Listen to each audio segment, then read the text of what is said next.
Bakla, umupo ka nga. Nahihilo na ako sa'yo.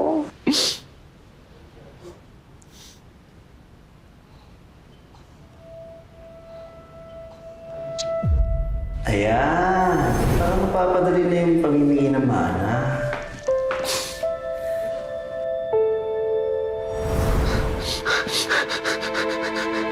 Max, bakit? Ano meron? Mother! Si Lucas! Hello? Bakit? Nasa front desk siya.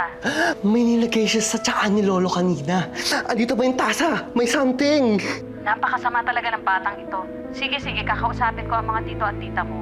Itabi kung ano man ang nakita mo para magamit nating ebidensya. Sige ma, please. Update me sa kalagayan ni Lolo, please, okay? Bakit naman ginawa ni Lucas yun sa lolo niyo? Anong motibo niya? Whatever the reason is, I can't imagine na kaya gawin ni Lucas yun. Well, sa bagay, ikaw nga sinasaktan ka pala niya eh. Sarah, sorry ah. Di ko naman alam na ganun pala yung ugali ng Lucas na yun. Alam mo, ako naman ang dapat mag-sorry talaga sa'yo. Ako ang nagsimula ng lahat ng to. Tsaka dapat naman, ako na mismo yung nagdesisyon na panindigan yung pakikipaghiwalay ko kay Lucas. Naisipan ko lang namang sumama sa kanya ulit kasi akala ko magbabago siya. Pero di siya magbabago. Lumala pa siya. Nagagawa niya yung mga gantong bagay. Sana lang maging okay na si Lolo. Okay lang yan, Sisi.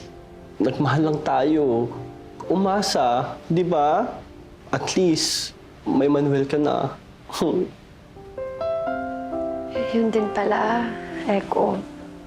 Sorry din kung feeling mo inago ko sa'yo si Manuel.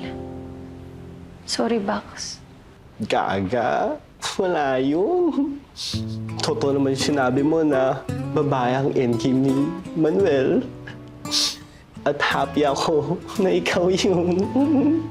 Hello. Thank you, Sisi. So, Sisi na tayo? Oo naman. Echosera ka talaga.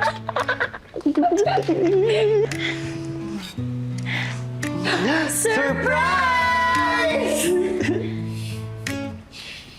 Happy birthday, Lo! Eko? Apo? Yes po, Lo. The one and only. Sorry, Lo, kung tinago to sa inyo. Sa inyong lahat. Matagal ko nang alam yan, Apo. Ikaw lang ang inaantay kong magsabi. Matagal na kitang tinanggap.